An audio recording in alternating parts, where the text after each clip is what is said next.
Des dizaines de morts dans plusieurs fusillades à Paris, Hollande annonce l'état d'urgence sur tout le territoire. Plusieurs fusillades ont eu lieu à Paris et des explosions se sont produites aux abords du Stade de France, vendredi 13 novembre.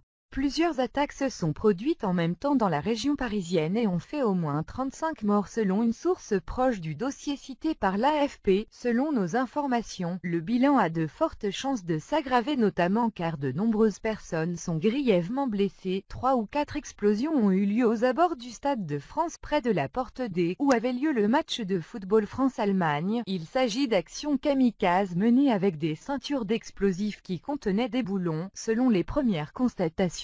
Dans le même temps, au moins 2 fusillades ont éclaté à Paris. La première a eu lieu dans un restaurant du 10e arrondissement à hauteur des rues Alibert et Bichat. La seconde s'est produite dans le secteur du Bataclan, la salle de spectacle du 11e arrondissement où se déroule actuellement une prise d'otages. Une soixantaine de personnes seraient retenues. Les unités spéciales du RAID et de la BRI ont pris place autour des lieux.